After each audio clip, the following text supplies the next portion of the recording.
आपने अभी अंतिम पंक्ति पढ़ी, छोड़ें सभी करतापना, है ना, पढ़ा ना, क्या है 97 में। इस तरह बस इस तरह क्या है ना, बस इस तरह करता कहें परमार्थ ज्ञायक आत्मा, जो जानते यह तथ्य वे छोड़ें सकल करतापना। माने यहाँ पहुँचना है अपन को कि सकल कर्तापना छोड़ना है हमें। ये कर्तृत्व के अभिमान माने मान कसाय नहीं, अभिमान माने एकत्व की मान्यता, कि ये मान्यता मान कसाय तो रहेगी। वो इन करुणान योग वालों के हिसाब से कौन से स्थान तक रहेगी प्रकाश? 8 में तक रहेगी, कहाँ तक?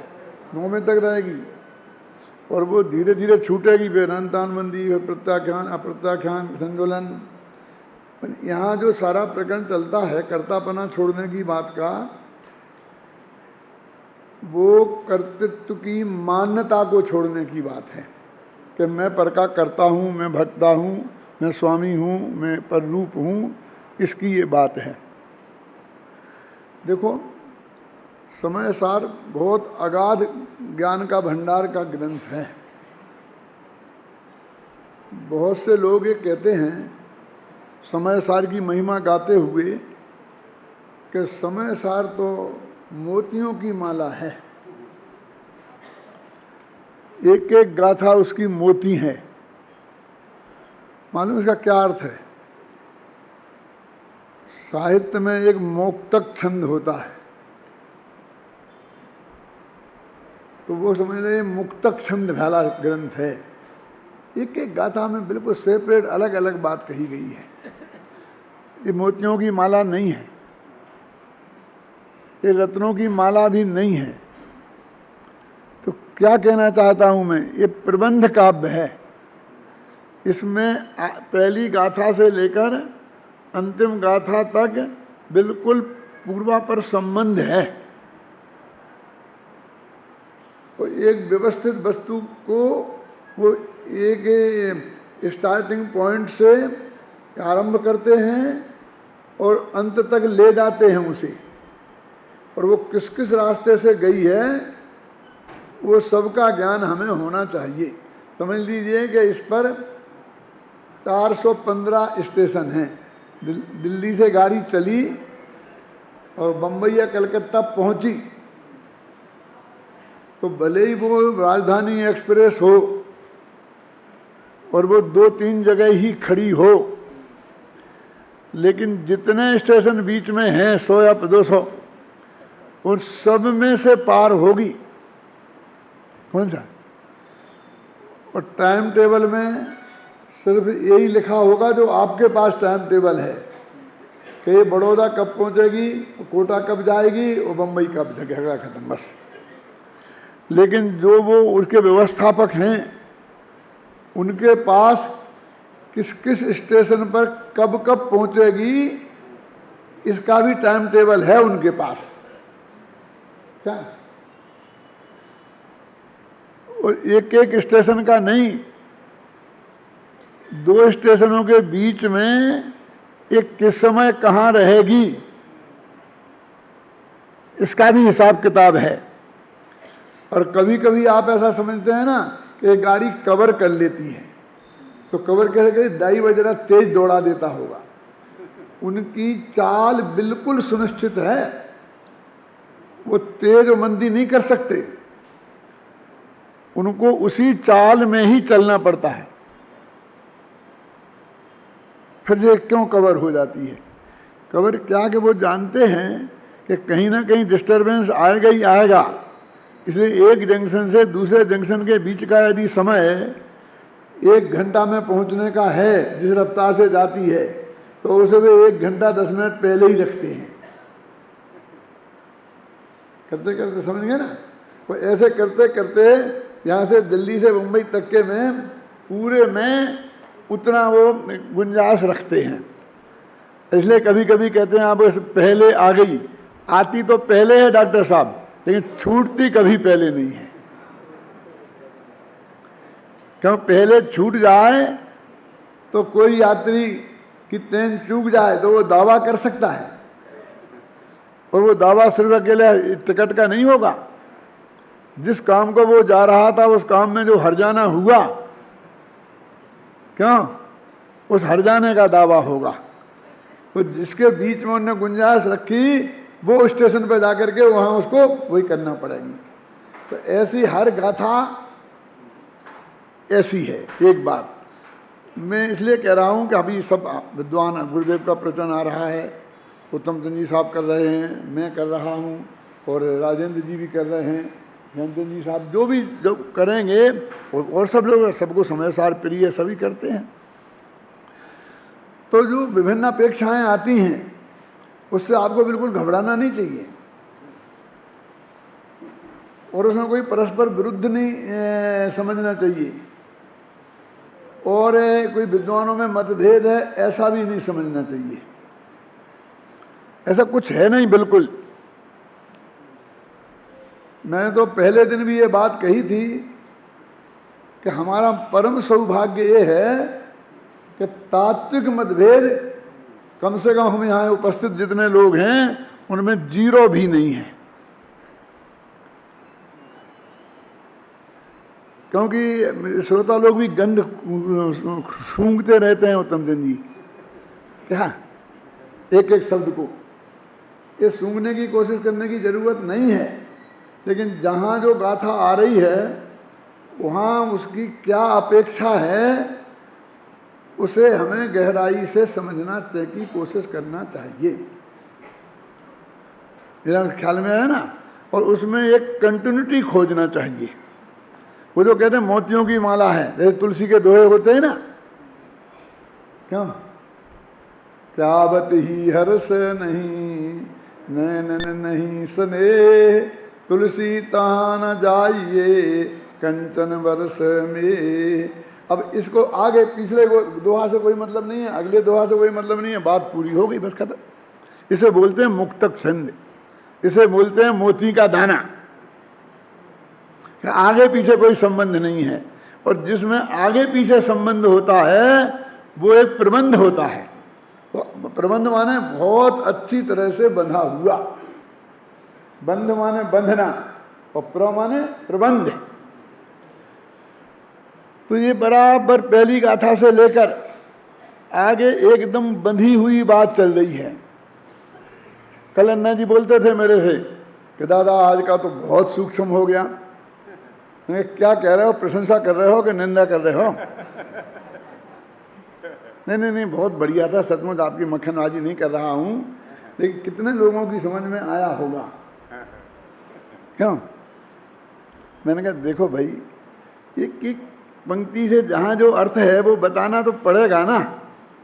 मान लो उपयोग का यहाँ अर्थ, क्यों, मिथ्यात्व आवृत्ति और अज्ञान था, तो वो बताना नहीं पड़ेगा ना, नहीं तो वही उपयोग वाला, क्यों, ज्ञान दर्शन वाले उपयोग को कोई उपयोग समझते रहेंगे, और तुम उपयोग वहाँ से यहाँ हटाओ उसको समझते रहेंगे, और कोई वही संवर अधिकार वाला उपयोग समझते रहेंगे कि उपयोग में उपयोग है और क्रोध में उपयोग नहीं है, क्रोध में क्रोध है, उपयोग में क्रोध नहीं है, हैं? कोई शुद्धोपयोग शुभोपयोग और शुभोपयोग वाला उपयोग समझते रहेंगे, क्यों पंडित जी, हैं? तो इसलिए ऐसा मैंने कहा इतना नहीं है, बहुत अभ्यासी मुमुक्षु हो गए हैं। हम तो देखा है बहुत लोगों का बहुत अच्छा है, और बहुत बारीकी से लोग बात पकड़ते हैं। हमको ऐसा समझकर कि ये सूक्ष्म है, तो फिर ये जो कोई बात आती है उसको बराबर बताना ही चाहिए, और आपको उसी भावना से समझना चाहिए। कदाचित नहीं आए समझ में तो आपस में पूछो, हमसे भी पूछ सकते हो, ऐसी कोई बात नहीं है। मेरे कहने का मतलब चर्चा करो, तो मंथन से बादे बादे जायते तत्वबोधा, तो उससे बात सामने आ जाती है। गंभीरता से विचार करें। देखो, द्रव्य दृष्टि से अथवा वस्तु की स्वरूप की दृष्टि से तो दो द्रव्यों के बीच में अत्यंता भाव की वज्र की दीवार है, तो इससे किसी का कोई संबंध है ही नहीं। वे 1000 मील दूर हों तो नहीं है, और बगल में बैठे हों तो नहीं है। वो अत्यंता भाव तो देवेंद्र जी आप में और मुझ में जैसा है ना, वैसे ही मेरे में और दादा में भी है, उसमें कोई फर्क नहीं है, है? अत्यंता भाव की वज्र की दीवाल तो हर दो द्रव्यों के बीच में एक सी है, उसमें कोई फर्क नहीं है। अब थोड़ी व्यवहार की बात करें कि जिसे हम कहते हैं कि संयोग है, संयोग है, तो जरा उसको भी हम गंभीरता से सोचें। संयोग भी कितने काल का है, जरा विचार तो करें। क्यों बोलो, हम कितने जीने वाले हैं? मान लो कल्पना करो 10 साल जी गए, कोई गारंटी नहीं है, ना मेरी ना आपकी, किसी की। लेकिन 10 साल भी जी गए तो 10 साल का संयोग है ना हमारा और आपका। क्यों? बस 10 ही साल का है। अरे 10 साल में 10 दिन को मिलते हो भले आदमी, 10 साल का कहाँ है? क्यों बोलो ज्ञानचंद जी, हैं? कितने का हुआ? आप 100 दिन ले गए, 10 साल में 100 दिन रह गए, तो 100 दिन तो पक्के ना? नहीं नहीं साहब, इस शिविर में तो हम भी आएंगे और तुम भी आओगे, तो 100 दिन तो पक्के हैं ही हैं, यदि जिए तो तुम और हम दोनों तो।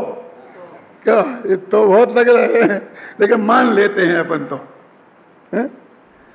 तो उनमें भी 10 दिन, 24 घंटे आप एक दूसरे से मिलते रहते हो कि 1 घंटे का ही मिलना होता है?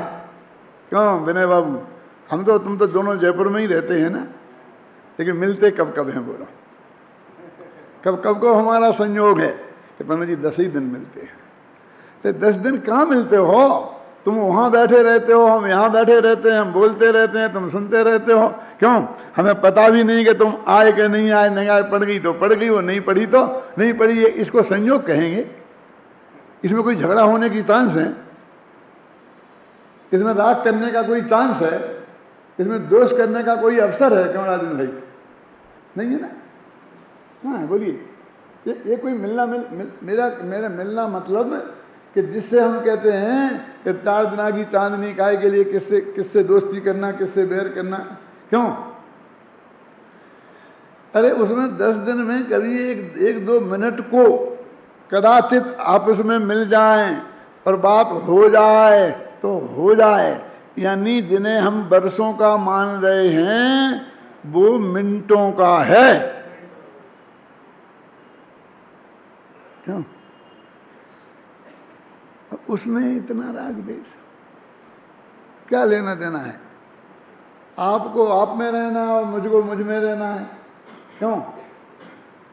मेरा सुख दुख, मेरा ज्ञान अज्ञान मुझको भोगना है, आपका सुख दुख, आपका ज्ञान अज्ञान आपको भोगना है। अरे पर्याय दृष्टि से भी विचार करें तो कहाँ कुछ है, द्रव्य दृष्टि से तो है ही नहीं। अब हमारे लिए ये समस्या बन गई। क्यों? जो मिनटों की भी नहीं है वो समस्या हमारी वर्षों की बन रही हो, जिंदगी भर की बन रही हो, अनंत काल की बन रही। वे 10 बरस भी अनंत काल में कितने हैं? क्या क्या गिनती है उनकी? बोलिए।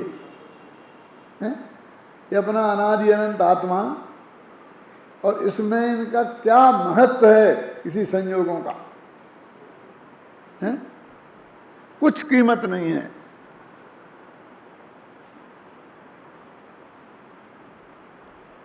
ये जो गाथा चल रही है, अभी गुरुदेव श्री के प्रवचन में भी ये बात आ रही थी बहुत मार्मिक कि कर्ता भी वही आत्मा आ रहा था ना, और कर्म भी वही। क्यों? आ रहा था कि नहीं आ रहा था? कर्ता भी आत्मा और कर्म भी वही आत्मा, पर कोई कर्म मान अभिन्न षटकारक, दादा की क्लास चलती है ना, वही कर्ता कर्म वही कर्म, ऐसा कह रहे थे कि नहीं कह रहे थे? तो त्रिकाली ध्रुव कर्म होता है, पर वो तो कर्म तो पर्याय होती है, कर्ता भी पर्याय होती है। वे वहां पर्याय को नहीं कह रहे थे, इसे बोलते हैं पर्याय से द्रव्य का अभेद कथन। और ये निश्चय नय का कथन है, अभिन्न षटकारक। व्यवहार नय से तो भिन्न भिन्न षटकारक होते हैं। क्यों? छह ही कारक अपने में ही घटाएं।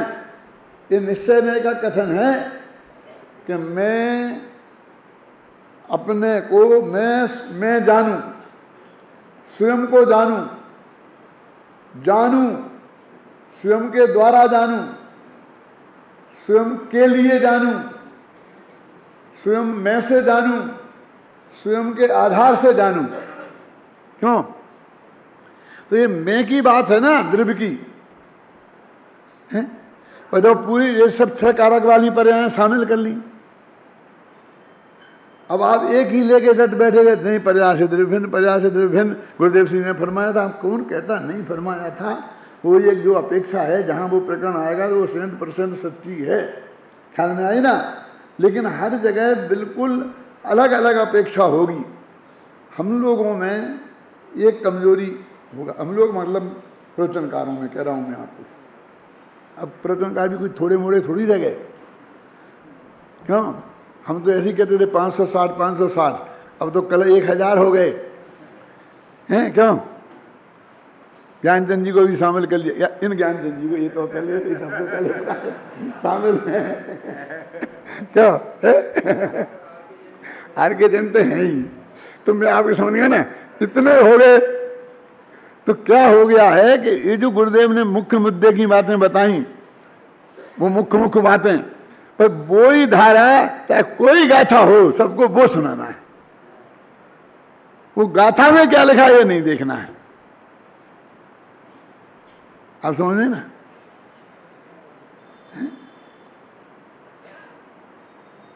पहले तो हम क्या करेंगे, गाथा का चुनाव उसके हिसाब से करेंगे।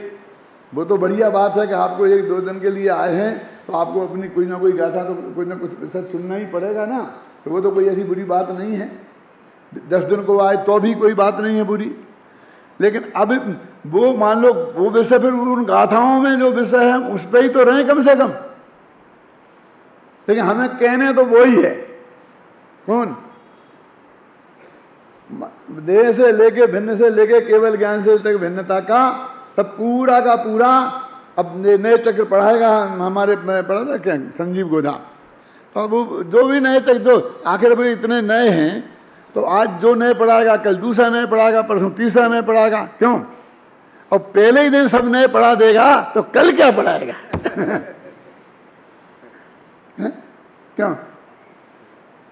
4 प्रकार के व्यवहार, 4 प्रकार के निश्चय पढ़ाएगा तो पहले तो व्यवहार शुरू करेगा, और पहले वो सबसे मोटा वाला व्यवहार, क्यों, स्त्री पुत्रादि को अपना कहने वाला व्यवहार, उसकी बात करेगा कि नहीं? और उसी दिन वो परम शुद्ध निश्चय वाला भी बता दे रहे हैं। तो अगले दिन क्या कर, मेरे कहने का अर्थ ये है कि अपना ये तत्वाभ्यास का शिविर है। ये कोई सेमिनार नहीं है, एक ऐसी कोई चीज नहीं है जे कि बस अकेले हमको एक दिन की बताना है। 2 बातें एक अलग होती हैं। क्या होती हैं अलग? मैं विद्यार्थियों को कहता हूं फिर कि आज एक दिन का आपको 10 मिनट का मौका मिला, आधा घंटा का मौका मिला, तो बेटा तुम्हें तो अपना बढ़िया से बढ़िया चुनकर बढ़िया से बढ़िया प्रवचन करना चाहिए। क्यों? कि तुम्हें तो बेटा दोबारा फिर मौका ही नहीं मिलेगा गए काम से। यदि आज तुमने प्रभावित नहीं कर पाया, ख्याल में आया ना, तो कल तुम्हें नंबर भी नहीं आएगा तुम्हारा। तो उसे तो ये अधिकार है कि वो अपने वहां तक बता कि मैं ये भी जानता हूं। ऐसा मैं समझना कि मैं विद्यार्थी हूं तो मैं ये नहीं जानता हूं कि पर केवल ज्ञान से भी भिन्न भगवान आत्मा है, त्रकाली से दृष्टि का विषय क्या है, क्यों? उसे तो वो तो परीक्षा दे रहा भाई साहब। क्यों? लेकिन जो परीक्षाएं तो बहुत दिनों से पार कर चुके हैं, अब उन्हें परीक्षाओं की जरूरत नहीं है, तो वो तो एक व्यवस्थित ढंग से जब आद्योपांत एक जो चीज चले, हम उस पर गंभीरता से विचार करेंगे तो सब चीज समझ में आएगी। मैंने श्रोता इस दृष्टि से इस बात को सुने, इसलिए मैंने इतनी बात कही कि इसमें हर जगह जो प्रकरण चल रहा है उस अपेक्षा से जो वो बता रहे हैं, उस अपेक्षा से गहराई से समझने की कोशिश करें। एक ज्ञान का आप तत्व समझने आए हैं, आप हमें समझने नहीं आए हैं। और हमारा किनसे राग द्वेष है ये समझने नहीं आए हैं। क्यों? राग द्वेष हम में नहीं है, ये समझने आए हैं। अब जिसका जिससे होगा उसका फल वे भोगेंगे। क्यों? और छोड़ेंगे तो छोड़ देंगे। समझ में आई ना? अब इसका गणित लगाने से कोई ज़्यादा ज़रूरत नहीं है, मेरे कहने का मतलब। इससे और ज़्यादा वातावरण में विशुद्धि नहीं रहती है, इसलिए मैंने ये बात कही। अब देखिए अपन को आज टीका शुरू करते हैं। कौन सी गाथाओं की? 94 और 95 की। सामान्यतः आपके पास है किताब है ना? अज्ञान रूप जो मिथ्या दर्शन, अज्ञान और अविरति रूप 3 प्रकार का सविकार चैतन्य परिणाम है ना? अज्ञान रूप, इसके एक नाम तो अज्ञान, सामान्य से जिसे अज्ञान कहते हैं। अब हमें अज्ञान कहा, हम अकेले ज्ञान गुण समझते हैं। ये ज्ञान गुण की बात है। ये ज्ञान गुण की पर्याय और विपरीत पर्याय। ज्ञान गुण, अज्ञान में भी 2 अर्थ होते हैं, एक औदिक अज्ञान, एक क्षयोष्मक अज्ञान। एक मिथ्या ज्ञान का नाम अज्ञान है और एक नहीं जानने का नाम अज्ञान है। वो तो है ही नहीं यहाँ। ये तो कहते हैं सामान्य रूप से अज्ञान जो मिथ्या दर्शन और अज्ञान और अविरत रूप। अब यहाँ मिथ्या दर्शन ये श्रद्धा गुण की पर्याय, अज्ञान ये ज्ञान गुण की पर्याय और अविरत ये चारित्र गुण की पर्याय। इन 3 रूप है वो अज्ञान रूप। अब इनमें भी एक अज्ञान है और यहाँ भी एक अज्ञान है। अब पहला जो अज्ञान है, अज्ञान रूप वाला अज्ञान, उसमें तीनों के मिक्सचर का नाम है। और ये बीच में जो अज्ञान है वो अकेला ज्ञान गुण की पर्याय है। बोलो देखना पड़ेगा ना, इतने में इतना फर्क पड़ जाता, क्या करें आप?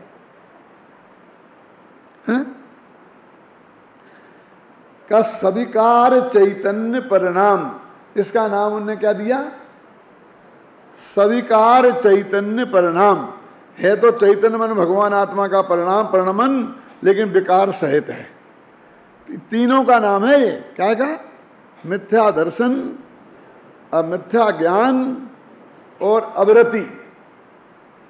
अविरति भी कौन? मिथ्यात्व सहित वाली, ये ध्यान रखना। ये बाकी वाली अविरति नहीं है, क्योंकि अविरति तो सम्यदृष्टि के भी होती है। चौथे गुणस्थान का नाम ही अविरत सम्यदृष्टि है। ये 3 चीजें, इनका एक नाम क्या है? सविकार चैतन्य परिणाम। वह पर के और अपने अविशेष दर्शन से, ये काय से प्रकट हुआ है सविकार चैतन्य परिणाम?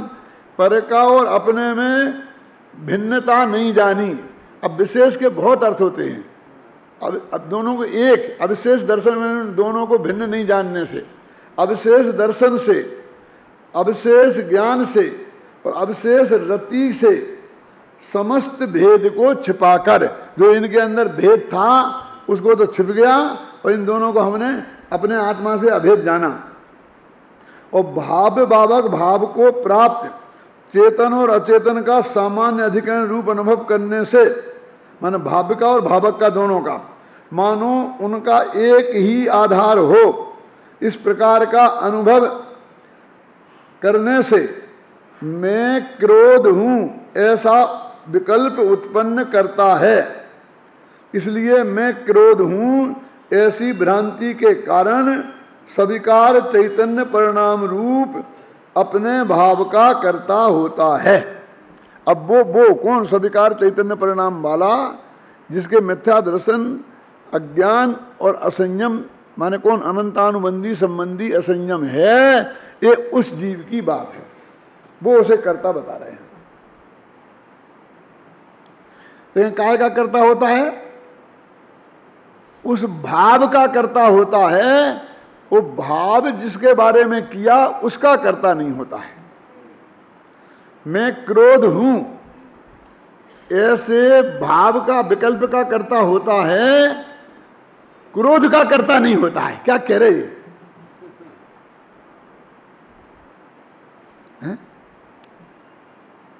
क्या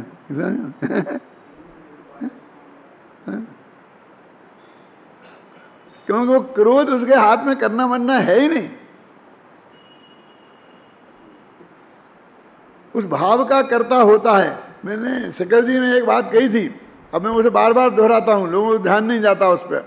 फिर वो कहते हैं ना कि सम्यक दृष्टि राग का कर्ता नहीं है, राग का कर्ता नहीं है ना। तो भैया जिस राग का कर्ता नहीं है सम्यक दृष्टि के, वो राग है ही नहीं।